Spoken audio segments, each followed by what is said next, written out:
Hello everyone and welcome to another video. Today we'll be reviewing the metal robot Damashi Vidar. This figure was released on November 2020 and retails for 14,000 Japanese yen. Let's begin with the unboxing. Being a premium Bandai limited release, the Vidar is packaged inside Bandai's brown shipper box. There's nothing printed on the box except for the front and back.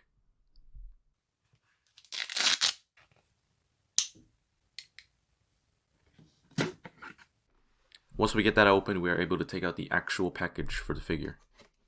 The box looks just as fantastic as the Barbatos's. The Metal Robot Spirits logo is once again present, but embossed in a beautiful turquoise instead. Here's a look at all the different sides of the box.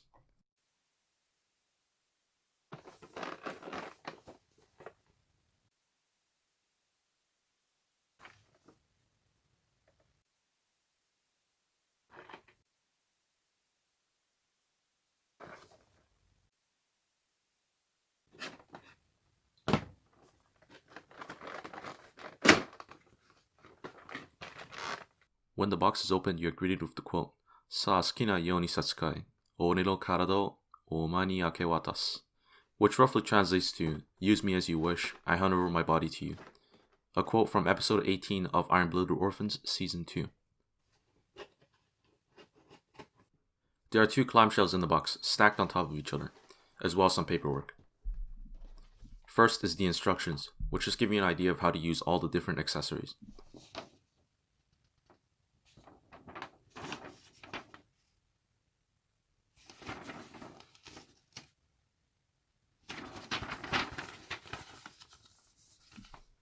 Now onto the clamshells. The first one we'll take a look at houses the stand components, as well as some of the burst saber blades.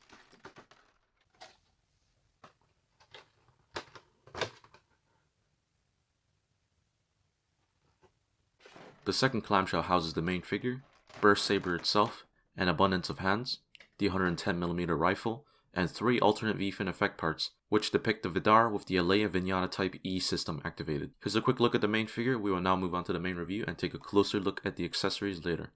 This figure stands at around 15 centimeters to the top of the head. Here's a size comparison with SH Figuarts Goku,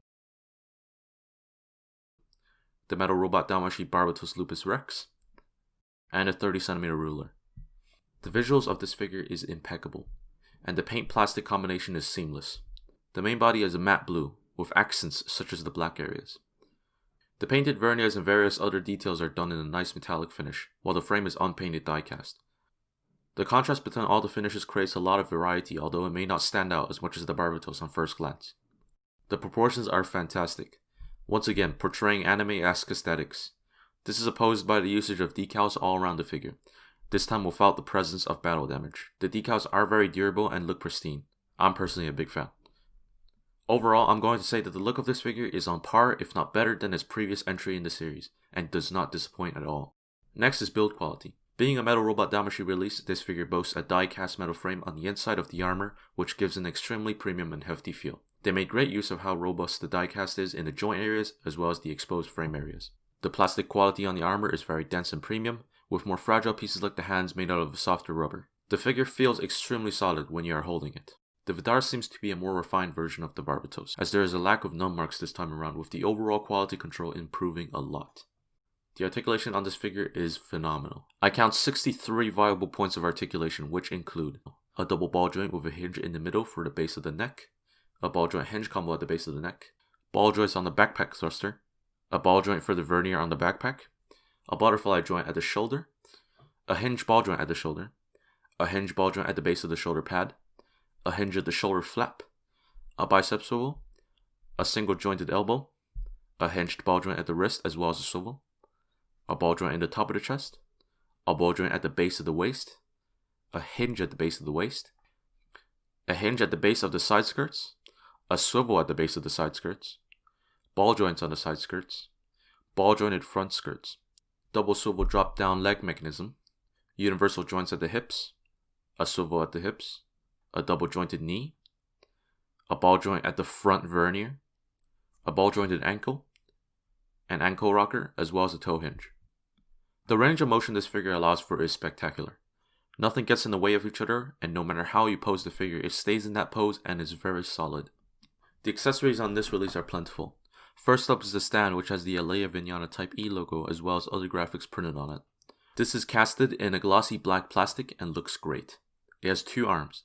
The smaller of the two has a hinge at the bottom and a swiveling connector at the top. These can be rotated out to either have a short connector or a long one. The second arm has a hinge at the base as well as a lock which can be disengaged to change the length of the arm. Once you get the length you want, you can simply engage the lock again. A similar feature is present at the top, but this time with the angle of the attachment point. Next are the stand attachments. You get two base adapters for the Vidar. One can go on the bottom of his waist while the other can be attached at the back of the waist unit. Either of these attachments should just go on the base. Next we have the 110mm rifle, which also sports the different textures of paint and is done very nicely. The rifle can also be stored on the Vidar's side skirts using any of the slots. The figure comes with 5 pairs of hands. First are the fists. Next we have the relaxed hands. We then have the burst saber holding hands. A pair of trigger finger hands for the handguns and the 110mm rifle. And finally a pair of style pose hands. Next up is the Hunter's Edge. These are blades folded up in the Vidar's feet and are made entirely from die cast. We then have 6 replacement blades for the burst saber, which all fit in the side skirts of the Vidar. To use these we have the burst saber handle. This can be attached onto the side skirt, which will then slide back to expose the blade. If these blades are too short, the figure also comes with one long blade which can be attached to the handle as well, although it can't be stored in the side skirt. Next are the handguns, which are stored in the front skirts of the Vidar. Simply flip the front skirt up and take the handgun out.